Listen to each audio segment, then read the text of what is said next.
Sure. So I'm joining you from the traditional territories of the Blackfoot and the People Treaty 7 region in southern Alberta. Even though we're all joining remotely, I'm confident that every single one of us is residing on the unceded territories of at least one Indigenous First Nation. I acknowledge that I'm a settler on these lands and am grateful to have a home here. I also wish to acknowledge the kindness that the First Nations have shown to the early Chinese settlers. Thank you for having us here.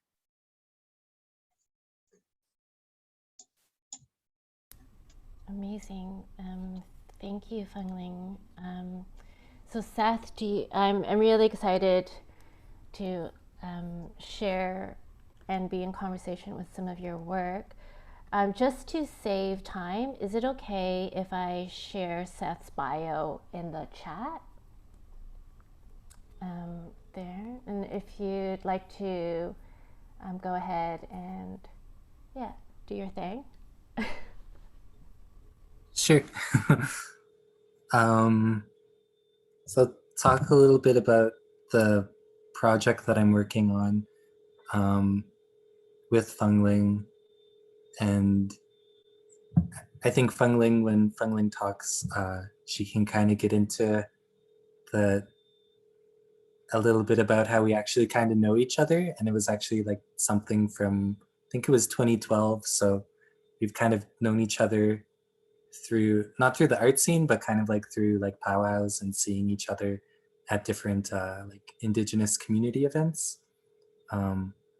But so the project that I'm working on, I think this is my first public art type of project in this way, and I'm super grateful to Fung Ling to work on this project with. But when I got asked if I wanted to participate in this project, I was super excited, and then I was also very I sent an email and was like, yes, yes, yes. And then I was a little hesitant afterwards because I was like, oh no, like I haven't really done anything that's you know, something that would like stay in a public space, and it would kind of be harder to provide like the context of like having an artist statement on the wall, or like when you enter a gallery space, or even like a performance or something. So that is kind of new territory for me, and it still is. And so I started thinking of ideas of, since this was going to be in Chinatown and it was going to be like downtown Calgary, I was kind of getting lost in all these thoughts of exactly where to get started or what to do. And I think the cool thing is like me and Fung Ling share a big interest in research, and also like our community's history and a lot of that stuff, and even like a bit of the history of Calgary as well. And so I started looking at photographs of my family from Tsutina, and I was thinking, for this utility box project, Fung Ling had asked if I wanted to do 2 sides on a utility box. And I started thinking about like the location, and I also started thinking about like the context of the area and the history, and kind of what kind of message, or could I tell people a bit about the history, or a bit about my own family's history, or like in a broader sense, like Tsutina, the kind of history of Tsutina in that area. And I think for myself, doing a lot of this research is interesting because it's also a bit complicated because on my mom's side, I grew up Tsutina and Cree. And then on my dad's side, I was also raised with my Amskapi Pagani, my Blackfeet culture. So, and it's also interesting learning a little bit about the history and how those nations would have clashes at times. And my family likes to tease and be like, you know, I'm kind of like the baby that like wasn't supposed to exist, but I'm kind of like the baby of like these different nations that at times were allies and then would, you know, have clashes and all this stuff. So it's always interesting for me when I take on projects, especially when I think about the community and the nations that I come from, because it's like, I guess like in the context of my own family's history, I'm also like mixed in that way where sometimes I feel like a specific project, I approach it more coming from like my Cree side and my Cree family,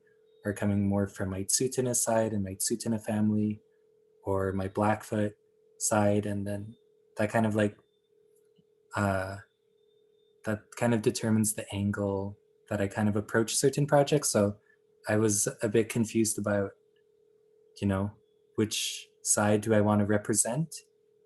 And so I was looking at Tsuut'ina photos. I've been doing a lot of research. Right now I'm on Tsuut'ina on the reserve actually. And throughout the pandemic, I've been spending a lot of time with my family.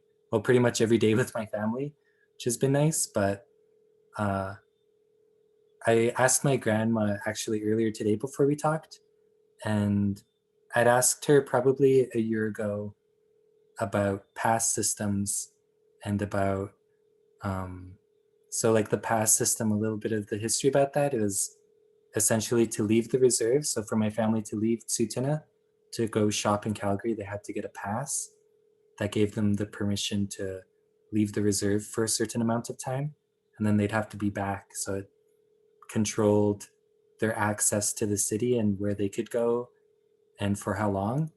And I remember a year ago, I had heard a bit about it growing up, but I had asked my grandma a year ago, and I actually asked her about it again today before this talk to like refresh everything. But so when my grandma was growing up, the pass system still existed, and so she'd have to get a pass, or her grandpa, uh, who was like the patriarch of the family, um, he would have to get permission for them to go into the city. And then I asked my mom about it, and that still existed when my mom was growing up. And my mom was born in the 60s. And then I started thinking about my history. And when I was growing up, there was actually a remnant of the pass system that still existed because there was still a post at the end of the reserve. So when you drove to leave the reserve on one side, um, there's like a military base that had occupied the reserve. And like, you know, thinking about access to the city, leaving the reserve, and also like trying to research connections between, you know, Tsuut'ina and also the Chinese community in Calgary, and trying to see what I could find. I think I talked a little bit about it with Annie before, where I'd kind of mentioned, uh, you know, it's kind of hard to find a lot of like connection between the two communities and overlap because, you know, one community wasn't allowed access to, you know, a public space. And so I thought about having this work in that public space and what I could do. And so I found some actual passes for some of my relatives from the early 1900s. And so for this utility box project, I started thinking like, I think like this would be a good tool to kind of educate people, or to even like show people a little bit about the history of the pass system. And so for one side of the utility box, it's going to have a scanned and digitized pass. And it's an actual pass that belonged to one of my grandparents going back 6 generations. And on the other side of the utility box, it's going to have the word gutsiste on it. And what that means is like the elbow. That's the Tsuut'ina word for Calgary. And like this area, and it's so close to like, you know, the waters. And it is interesting thinking about all of the history and all of the history of the land, because and all of the history to the access to the city for Tsuut'ina, and the it's sometimes when I talk about it, I don't really know where to start because there's just like so much to it, and there's so much history to unpack there.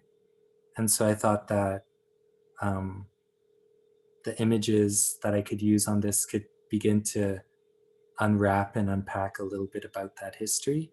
Because I feel like, especially with this week, these past few weeks have been so triggering for like residential school survivors, and like I have residential school survivors in my family, and thinking about that history that, there's still so much. I think like as an Indigenous person and being Tsuut'ina, like knowing about residential schools within the past 10 years, I'd say for my family has been something that, it's something we've known about, but I think unfortunately and fortunately now it's kind of like gaining a broader traction, which is good and also very hard. And so I think like another aspect of that, colonial system in that world is also like passes to leave the reserve. And so on the utility box I'm working on, it has a little bit about that history of the passes. It's going to have a photograph of one of my grandparents, and who is Chief Bullhead, who signed Treaty 7. And it's interesting because I think as like a First Nations person and like culturally, uh, and I think it's something that also like other like Black and other like people of color like connect with, where it's like the idea of kinship and the idea of, so it's like my grandma is my grandma, but all of her siblings are my grandparents as well. And I never really understood it. I've always been very confused when people are like, that's your great aunt, or this person isn't your brother or sister, they're your cousin. And so with Bullhead, like I'm not a direct descendant of Bullhead, but his brother, that's my grandpa. And so through my grandpa 7 generations back, who was Bullhead's brother, that's how we're related. And I remember being a bit confused about that because I was asking one of the elders here. Um, I was like, okay, from what I understand, Bullhead would have been my grandpa, and that's how, if I pray or if I want to talk to him and connect with him, like he's my relative, he's my grandpa, right? And then the elder I was talking to was like, yeah, that's when it comes to kinship, that's your grandpa. And so I found a really old photo of Bullhead that I've been doing a bit of research on, and it's a photo of Bullhead standing next to his wife. And unfortunately, because of things like residential school and because of colonialism, uh, we actually don't know what her name was.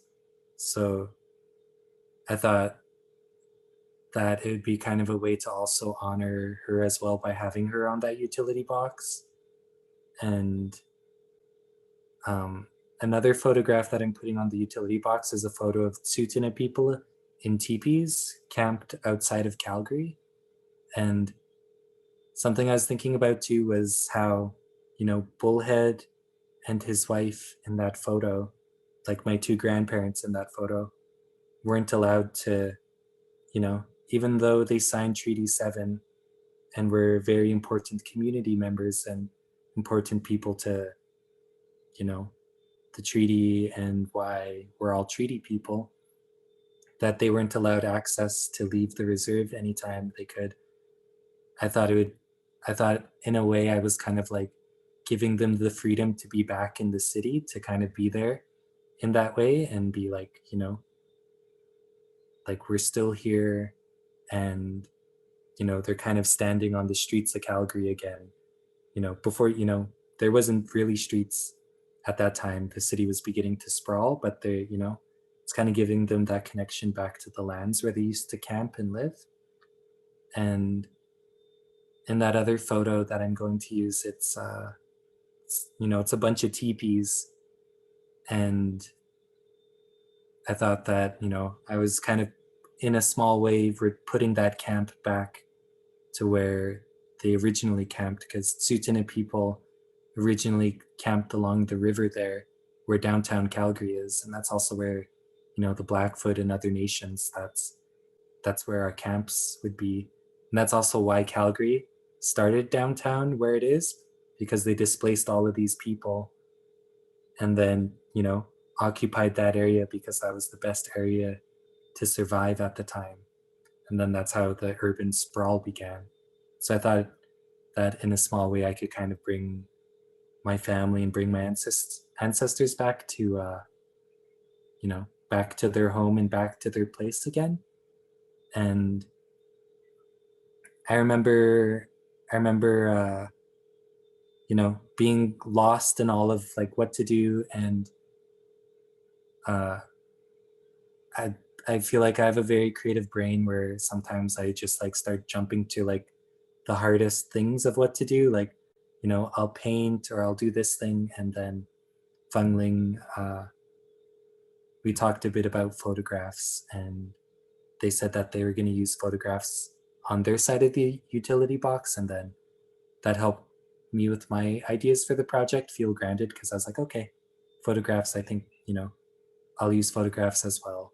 That, I don't feel as lost and chaotic in all of my art thoughts and directions and everything. And so, yeah, that's a little bit about the history of the project and the direction it's going. Thank you. Cool. Any before we switch it over to Fung Ling, any like immediate thoughts or questions for Seth? Hey Seth, it's Maria. Did you say that you're in the midst of this project, or is the project done and you're unveiling it? Thank you for asking. So for the project, I'm like at the very tail end of finishing it.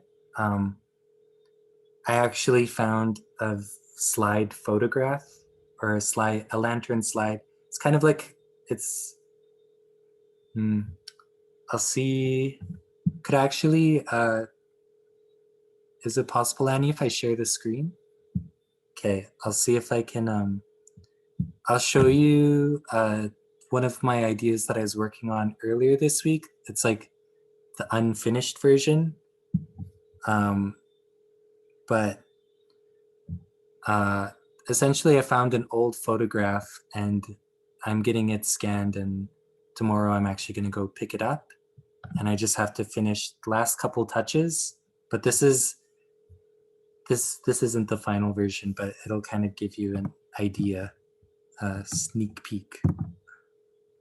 So I don't know if you can see this.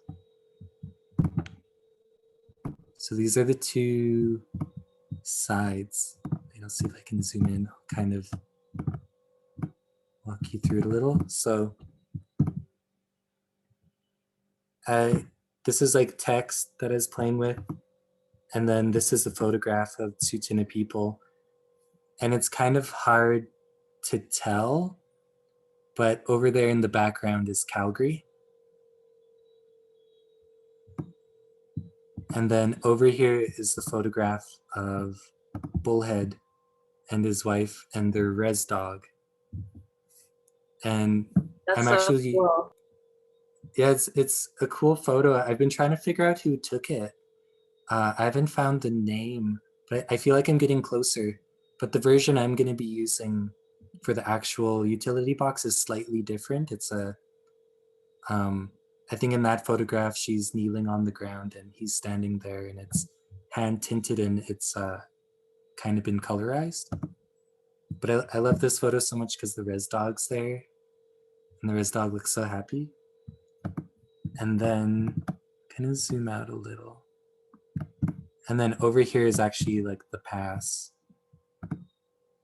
And then this says, like, this is the thing where it's like, because of very intentional colonial erasure, that, this is evidence of how we lost Bullhead's wife, how we lost her name, because on the pass, they only ever like wrote down the men's names, like Dodging Horse. There's passes for Dodging Horse, like my relative's ancestor. And there's passes for like grasshopper, the McGinnises, and then on this one it says bullhead squaw. And so in the final version, I have actually have kind of like erased squaw and then filled in bullhead's wife in there. And this is actually, the pass is asking so that she can go into Calgary to buy beads, which I love. This is actually a pass that my mom found and had shown me. And we just thought that, you know, it's actually, even though it's very sad, it's also very beautiful because she's going into town to buy beads. And, you know, you can kind of make stories like maybe she's going to bead herself something, or she's going to bead something for Bullhead, or she's going to make something for one of their kids or someone in the family, you know? And so I think like things like this, even though it's like very sad and dark, it also provides a bit of history and context, because it's like you can start to kind of understand your relatives. And I think something for future project that I'd love to do is to actually take all of these passes from Tsuut'ina and make a book and have all of them in a book, because there's so many people's relatives from the reserve in it. And then Fung Ling had this idea to, I did another project earlier this year with QR codes, and because I had so much info that I wanted to put on here, but I couldn't find a way to explain all of it. And so Fung Ling had this awesome idea of like also incorporating QR codes into it again. And so it's for this QR code, people can walk by and use their phones and scan it.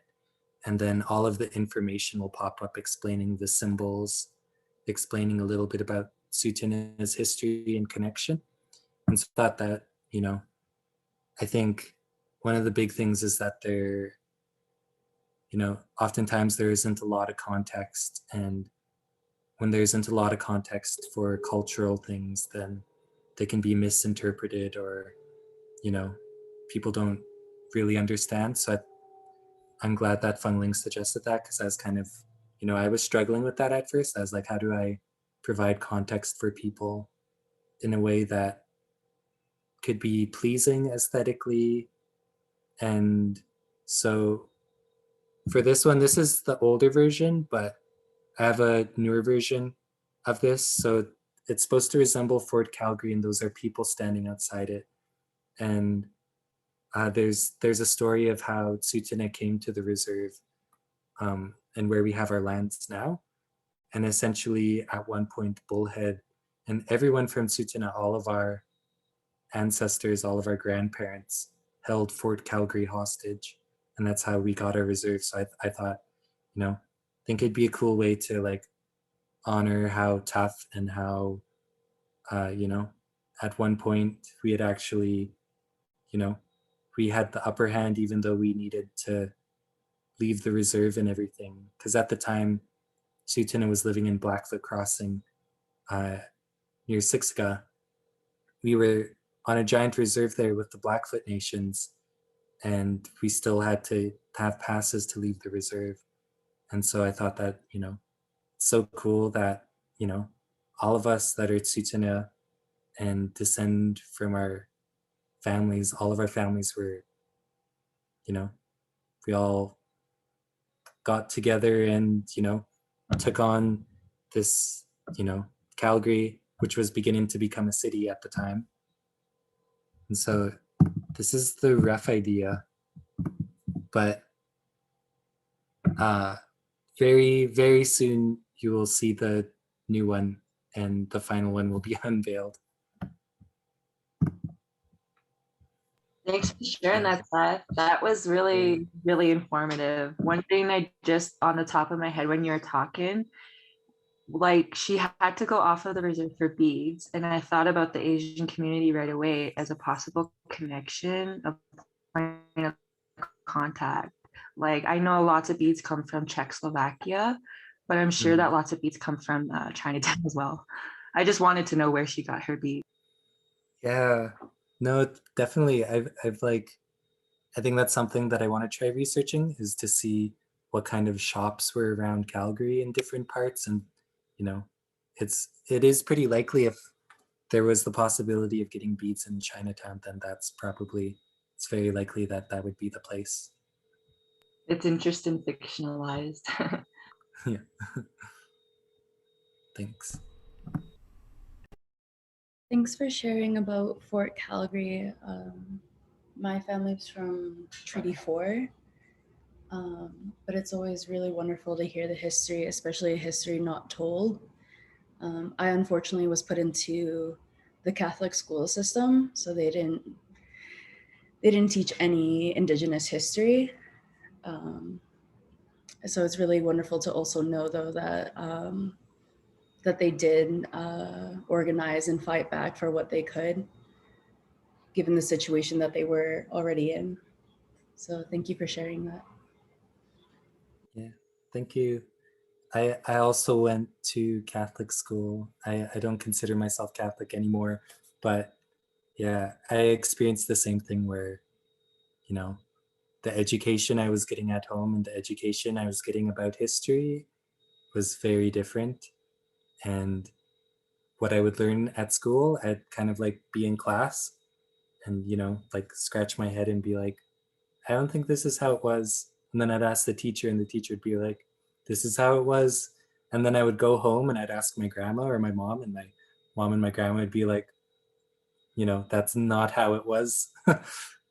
So yeah, I'm glad, like, I feel very lucky that I'm able to spend time with like my grandparents and like other elders now, because you know, a lot of this stuff I wasn't taught by my family growing up. So it's something that just within the past few years I've been I feel like, you know, there's been a lot of healing within my communities, and that there isn't all that shame around talking about our history and passing it on, which I think is great.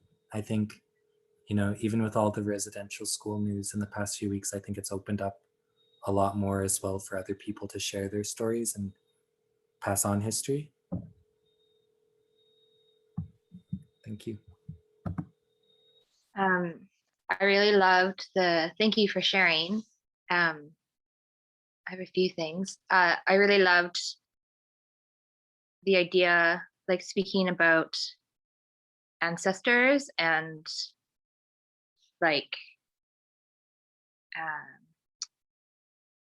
I think kinship. And so the idea that grandparents, like of that generation, you know, like in my family, I had great aunties. We called them our great aunties, but they definitely played the role of grandparents after my grandparents had passed. And so that, like, I definitely, that resonates with me a lot, the way that you're speaking to that, because yeah, just that. And maybe that's a cultural thing. I'm not sure. Like, yeah, I think partly in terms of like Chinese culture and in my family, yeah, just the intergenerational care that happens for elders, and regardless if it's my direct grandparents or great aunts, or, you know, even I think now my parents' generation, so like their cousins kind of thing, who to me are aunties and uncles. And so that resonated with me a lot. And I was also thinking that I really loved hearing kind of you speaking to your project kind of like an artist, like in a way as an artist statement. And I was thinking like, oh, on these utility boxes, they would actually be so cool to like have a QR code and have it be an audio piece. So I don't know if that is something that could be part of the project. That would be really cool, because I really enjoyed, because I find like sometimes I get overwhelmed, say if I'm at a gallery museum and I can't read every artist statement. So yeah, it was really amazing to hear the audio description of it, or like a audible description of it. And the last thing I wanted to say is also I knew about the pass system. I've worked a lot with just understanding Canadian Indigenous history or Indigenous history in what we call Canada. And so I knew about the pass system, but it really, like, hearing you speak about your family's experience with it, just makes it more, just adds more dimension to it for me, as opposed to just like knowing about it theoretically. So thank you for sharing. Thank you. Yeah, I see a lot of like transformation in this work, like adding a lot of like warmth and like humanizing some of this history. You know, like a utility box, even in the name, is like very cold. And to add so much like history and like context, and I think is really interesting. And I see that relationship carry forward in like thinking about the past and thinking about like the fiction, not the fiction, but the story and like the potential experiences of that. And you know, it's weird. I found most recently, I found like my family tree. So I'm from Syilx, Okanagan territory, where, you know, we're non-treaty people. And, you know, I recently found this like family tree that goes back to like the 1800s. And part of it feels like really cold and like really sad that, you know, my only connection is just like seeing this like little chart in a book, you know. But yeah, when you start to like imagine these spaces, imagine who these people are and like contextualize and like breathe life and breathe warmth into it, I think that's like really beautiful. And yeah, so I really appreciate you sharing. It's fascinating work, Lim Lim. Thank you. Thanks for sharing that about your family as well. Well, I also really enjoyed what you share with us. And I'm just wondering, maybe sometime down the road, maybe we could organize some kind of presentation to invite our indigenous friends or groups to come to Chinatown to do presentations in the Calgary Chinese Culture Center, or maybe even if we can coordinate it and get enough participants, we can set up an event such as Meet Your Indigenous Friends in Chinatown, so that the, the larger Chinese community can get to meet our indigenous friends and get to understand each other, or maybe we can even expand it so that we can make a all-day event so that we can have meet and greet type of meetings or have specific performances where people can get together and see each other's performance and share experience and history with each other. That's a lovely idea, Tony, and I appreciate like that Seth's talk has inspired you to want to do future events. And yeah, I feel like the seed of relationship building is quite slow, and maybe that's like a future dream. No, back in the 1980s, we used to have a Indian Friendship Center just across the street from the current Chinese Culture Center. But somehow it was, I guess, in a way abandoned, so that we don't have an Indian Friendship Center there anymore. But I still remember people playing, the Chinese community playing table tennis in the Indian Friendship Center. That was long before the Culture Center was built. Cool. Any other questions for Seth before we pass it on to Fung Ling? I appreciate this sort of structured conversation, and I know there was like a quote unquote agenda, but I kind of prefer this more. So yeah, I hope that's okay with everyone.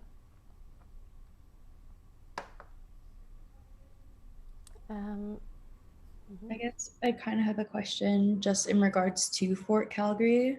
If in future we hope to kind of change the dialogue around that entire space, like I know it's been changing and they actually like took most of it down, because the only time I've actually ever been there was, again, like when I was going to Catholic school in like elementary, they took us on a trip there. It was very colonial. It wasn't like nothing good about it, to be honest. But in regard to that, are we hoping to that in the future the dialogue changes around what Fort Calgary is and the realities of it and what it did and how it displaced a lot of people? Because like you said, like they were pushed away from the river where it was the best chances of survival given the area geographically, and into spaces away from water. So I guess like in short, my question is like, are we hoping that in future when people see that area or like see and think about Fort Calgary, that they also see and understand the history of the Indigenous people that occupied that land first? Thanks, Autumn. Yeah, I would love that. I, you know, I would love so much about those spaces, and even like Fort Calgary, you know, so much of those spaces to change and evolve. And yeah, you know, it's, you know, learning that story about Bullhead and about, you know, my family and other people from Tsuut'ina families doing that. It's, you know, it's like no wonder, like in colonial history, that story isn't taught or shared because, you know, it's like my ancestors kicked your ancestors' ass. You know, it's like we were pretty badass. So I think it'd be cool to, you know, change those spaces a lot more. At the moment, I I don't really know how, but I, you know, I think like figuring out how to have those conversations and change all that would be awesome because, you know, there's so much cool history that isn't being taught. It's just like the boring history that's being taught. Could you, oh, sorry.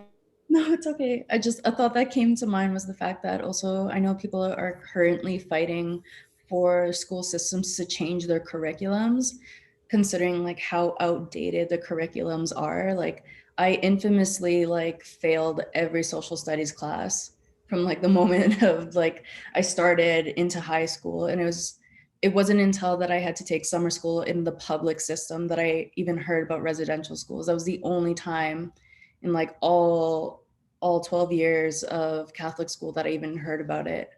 And it wasn't even in the system. So I guess a thought that came to mind is that I do know that people are currently trying to get them to change curriculums across all schools, public and Catholic. So maybe that's also a big place where we can kind of push that history needs to be spoken about.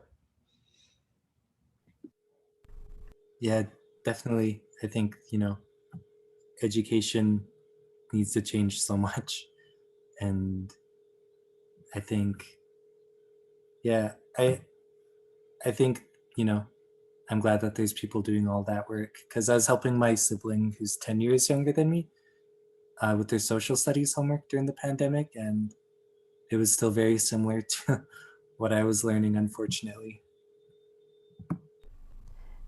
Before we move it on to Fung Ling, can you tell us that story of how Chief Bullhead took Fort Calgary hostage? It's an amazing story. Maybe just kind of briefly. Okay.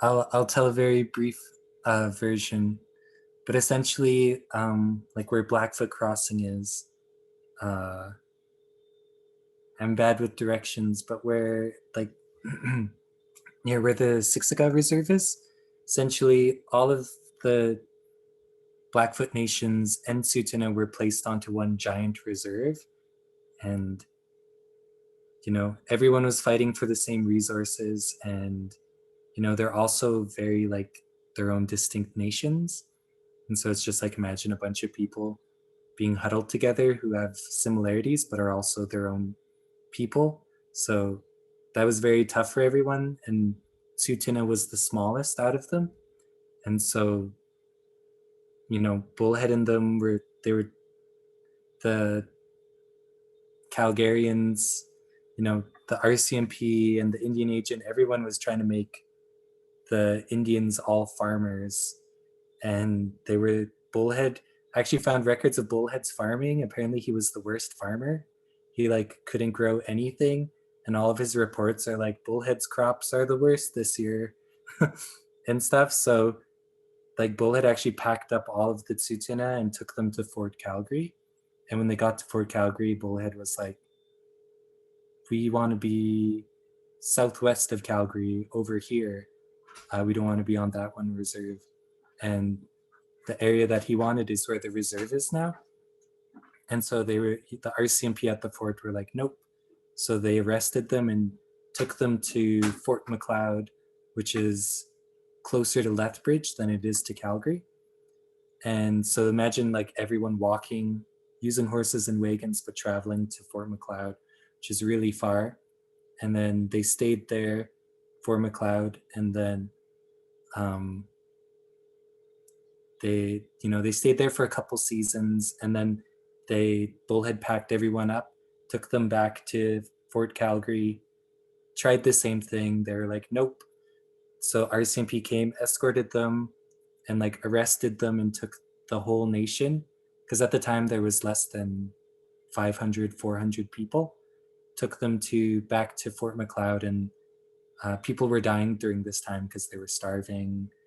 It's a long journey, and at one point in the story, I can't remember if it was the first or second time, but it was also winter, so people were also dying because of that, of the dangerous conditions. So I think it was finally the third time Bullhead took everyone over there, and then at that time he like armed everyone, even the women and the children, like the people that weren't like warriors. Everyone was armed, and essentially the whole nation surrounded Fort Calgary and took Fort Calgary hostage. And Bullhead was like, okay, if you guys don't let us have our, if you won't let us have the land that we want to be, stuck on, because like they knew they'd be stuck there, then, we're going to burn the fort down. And so they finally sent someone to Ottawa with a message. And after waiting a bit, they finally agreed to the terms. And so then that's why Tsuut'ina, the reserve, is where it is, came from all of that. So, but it's pretty cool to just think about it, because, children, even old grannies, like I like to think of like my old grannies. That's the way one of the elders told it, is like even the grannies, like the elders, everyone was armed and was like ready to, fight for survival in that way. So that's the very short version of that story. Awesome. Thank you so much for sharing that story. I just felt like, yeah, it was like a really dope moment in history that we don't know too much about. And yeah, the utility box is gorgeous, absolutely. Like the design and the stories is just absolutely gorgeous. Fung Ling, can you share a bit about like the project, your curatorial vision, and some of your research? Oh, sure. I have a lot of material, so I'm going to go over time. So that's part of the thing.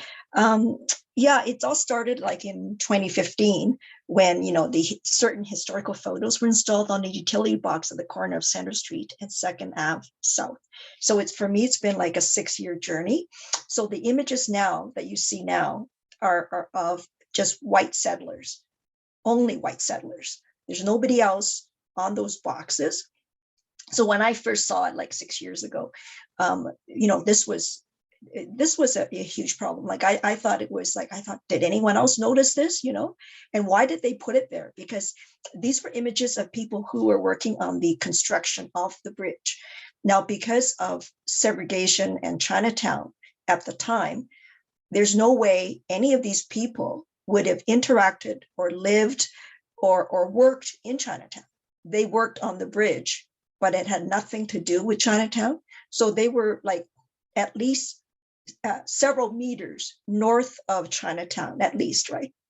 So I thought, okay, these photographs are great images, but they just don't belong at that corner, because it's at the corner of the historic Canton Block, which is the cornerstone of Chinatown.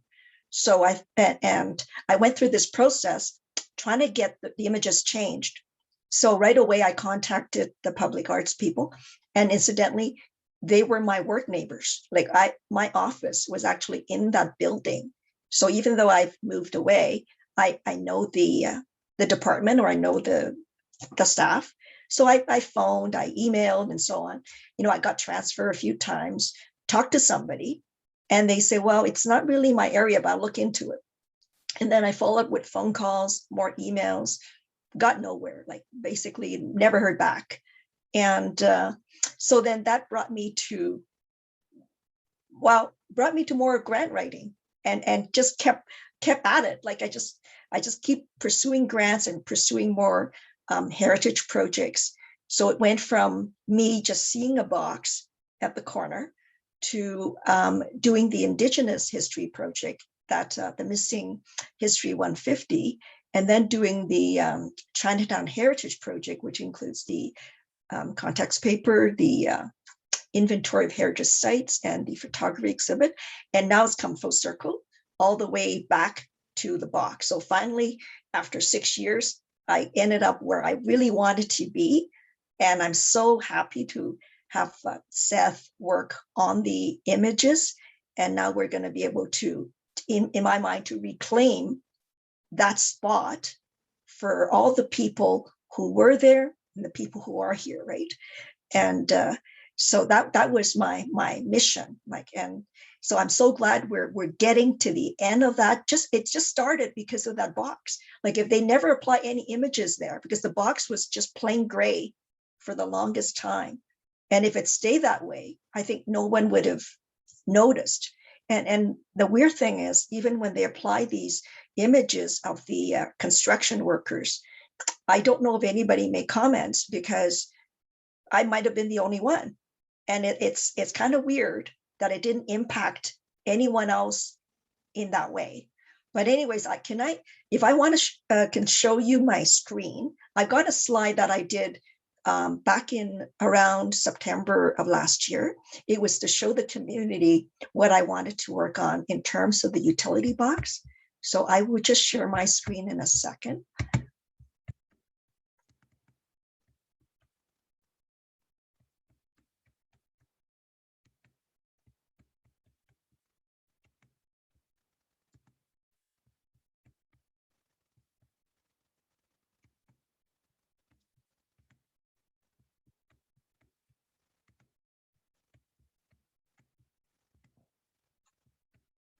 Okay.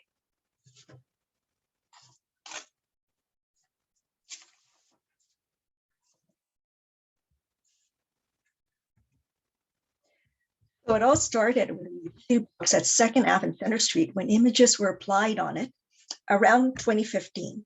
The utility box located at the northeast corner of the historic Canton Block was art wrapped with photos. These selected photos were taken at the foot of the Lions Bridge when the bridge was completed in 1916, mere paces from the Canton Block, which has been thriving since 1910 as a heart of the Chinatown community. Nearby on the bank of the Guo River, the area was used as a Blackfoot encampment from the late 1800s until the turn of the century.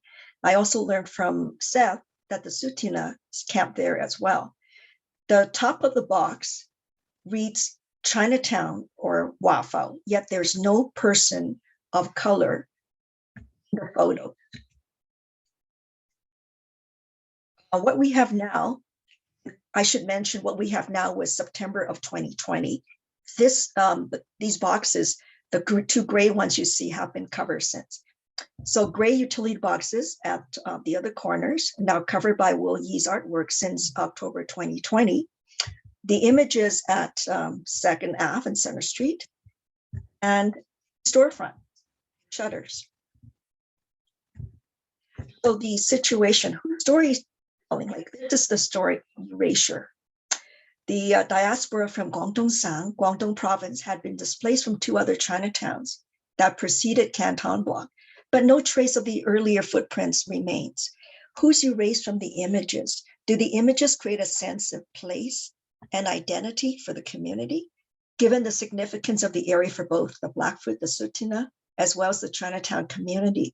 Why do the photos selected include no BIPOC? It is more than a box. It is an emblem of a larger issue, gentrified and erased in 1916 and in 2020, 2021. I believe that the photo should find another utility box, not the other way around. Chinatown does not need to find another spot. Indigenous peoples do not need to find another spot. How easy it is to erase people out as if they don't exist, erasing the people who used to live here and those who are living here. How do we respond to and advance the Truth and Reconciliation Commission's 94 calls to action when we are erased and displaced from our community living room? We are all treaty people. To know where we're going, we need to know where we're coming from and the journey that brought us here. We need to acknowledge those who were here before us. We need to preserve and protect the historical integrity of the community. Every global city acknowledges their history. We need to acknowledge ours. Let's replace the images on Canton Block utility box, include Indigenous peoples. So these lines that you see are Will Yee's utility box in Crescent Heights. I'm fascinated by the Missing Histories project. Do you want to share a bit about that? Okay, well, you've already got the link, I believe, and I could do a share screen and just go to my browser. I think the hardest thing for me at this, when I was doing this project, was actually finding people who would talk about it.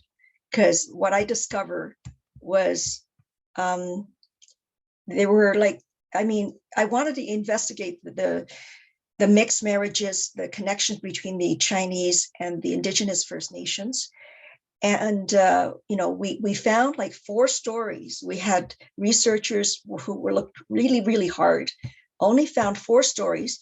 Out of the 4 stories, 3 of those, as you can see, were only told from the side of the Chinese or the Indigenous family. From the last story was Norman Running Rabbit, right, from Sisika. And he was talking about just his connections to the Chinese.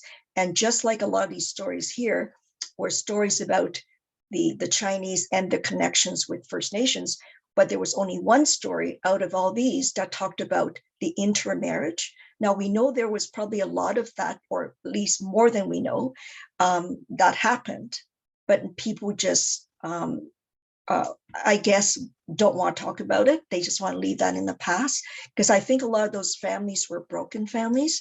They could not live together because of, I think part of it's the Indian Act, because for the Indigenous women who married, say, a Chinese person, they could not really stay on the reserve.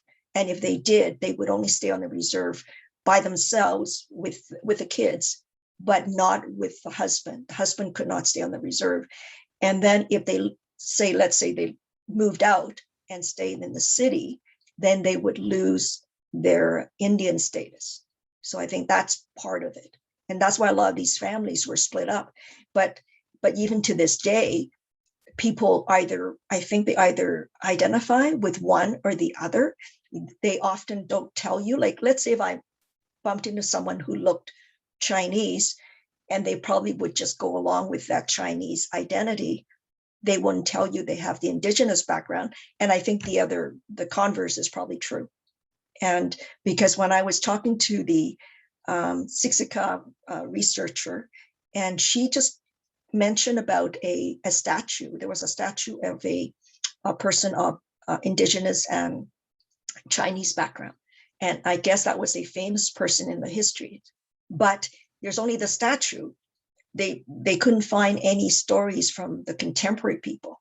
So when she interviewed Norman Running Rabbit, he talked about the Chinese people he's met along the way, but he never talked about any of the mixed marriages. So that was one of the things I really wanted to delve into.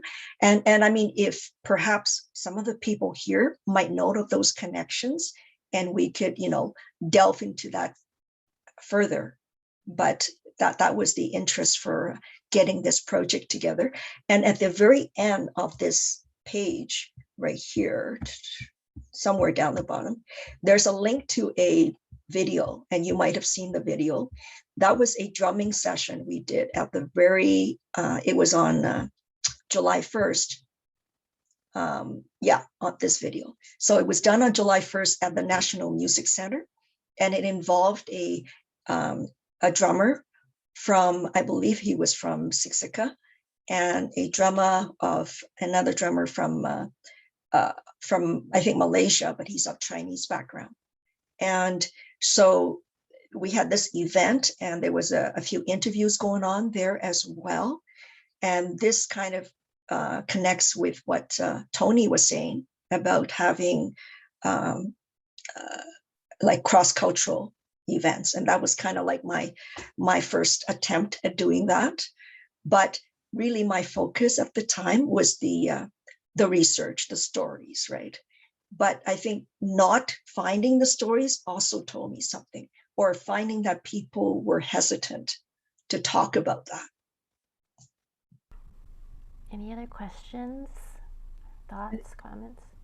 I just have a question when it comes to, I guess, interracial marriage and whatnot, because I come just from a very mixed background. So I feel like I'm part of like this generation of like Canadian, like one side of my family immigrated here to flee for safety. Whereas the other side of my family has a mixed history of not only being from the land, but also people who have been enslaved and brought over, like my Black ancestry. So I guess like my question is like, since all I know is being mixed and like what it's like, I guess, for other groups of people, other groups of minorities, what does that mean and what does that look like? Is it something that's like viewed negatively, or just like you said, not a lot of people were willing to speak on it, but I'm wondering if that's like just out of like negative energy and emotion, or just like something people just choose not to speak about. I'm guessing, like you said, negative energy, like I'm sure maybe they were not accepted by either side at one point. And I'm sure things are different now, but the people we were trying to connect with were of an older generation, because they're the ones who know the story. Because like we didn't reach anybody who, let's say, are in their 20s, because we those people would not have those stories that we were trying to connect to. Like we're looking way back, right? We want to talk about their roots and so on. I mean, if we were able to reach somebody in their 20s, then I'm sure they would be able to talk about it, but we didn't find anyone like that. I mean, even reaching the elders was quite a challenge in terms of the topic. Do you think then, like, if there were more safe spaces for them to talk about it, that more would be willing to, or more individuals would be willing to also like come forward just to even share the space to hear others speak on it? Like, do you think it's like a thing of like feeling safe, or like maybe that sense of belonging? Like you said, sometimes people get rejected from one side. Like I was adopted from my dad's side, but unfortunately there's a lot of like anti-Blackness and like even anti-indigeneity, despite like my Latin side being like predominantly indigenous. They talk more about like the Spaniards, unfortunately, versus like my mom's side. Like they're very accepting of me, but I only recently started connecting with them. Mm-hmm. There's a difference I feel personally, like when I connect with my mom and that side, where they're so open and accepting and want me to be a part of the culture and want me to be a part of the family despite being mixed. Whereas like I said, like my dad's side, like my grandparents love me very much, but they don't realize how much harm they've done because of their like inherited racism and anti-Blackness and stuff like that. So I'm just wondering if we have a safe space, if these individuals may feel more inclined to not just talk, but even just attend. Yeah, I think that's a great idea, like to have a safe space. And of course, if they feel they're not the only ones, because they don't want to feel maybe isolated. But you're right, if there's a safe space, there's a group of people in the same situation and they're of mixed heritage, perhaps they're much more willing to open up.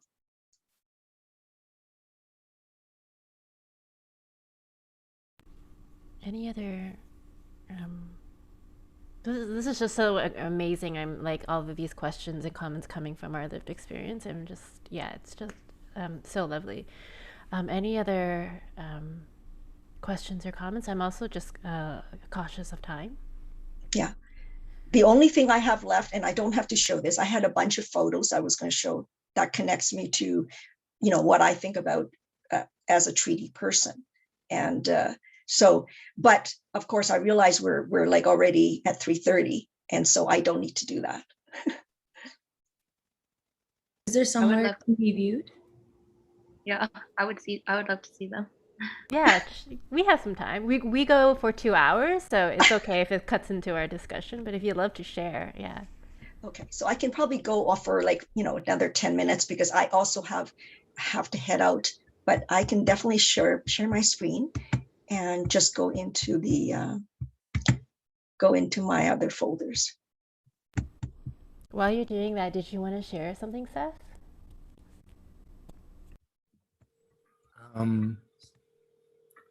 I don't know.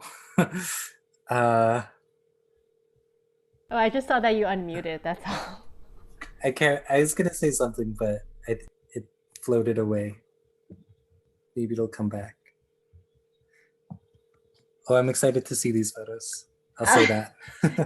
Well, I know it's because you're in some of them. So this was taken in 2012, July 2012, and I attended a powwow at the Sutuna Rodeo Grounds. That's the first time I've ever been in. Oh, there you go. There's the famous photo. This is the first time we met. And I should actually pause out of that mode, because if I'm in the other mode, I can't really change the speed. But the first time we met, and I only spoke to Seth like for 3 seconds to ask permission to take the picture. But and the reason I took, I met him again like face to face. What was it, October 2019, Seth? 7 years apart. When I met you at the gallery talk at the university, I had to go home afterwards and look through all my like files to find that picture, because I met this young artist before, but like I knew it was, someplace like maybe a powwow. So I finally got it. Like I found your image there. I go, yes, I knew you as a dancer, as a chicken dancer, not as a visual artist. So that's how we first met. Amazing. Thank you so much. Any final thoughts, final words from the committee members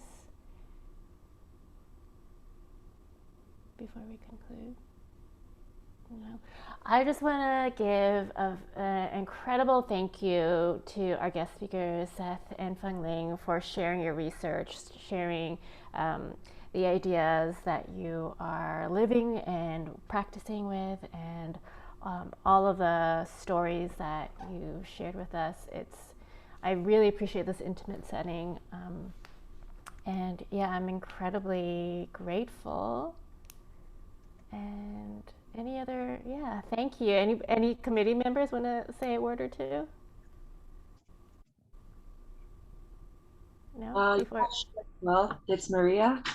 Thank you, Seth, for all of your knowledge and information. I am about 15 years older than you. I don't know how old you are, but I know you're younger than me.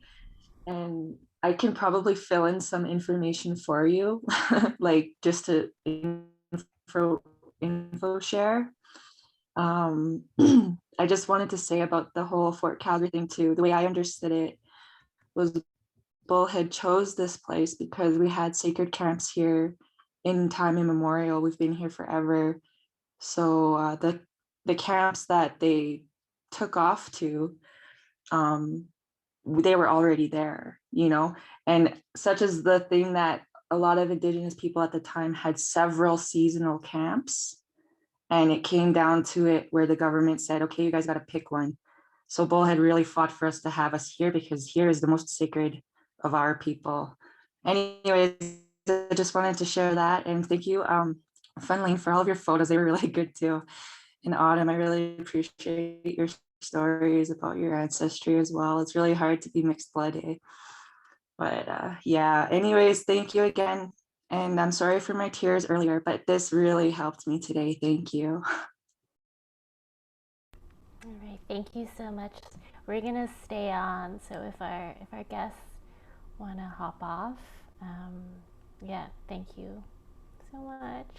Thanks, everyone. Bye. Thank you so much, Maria.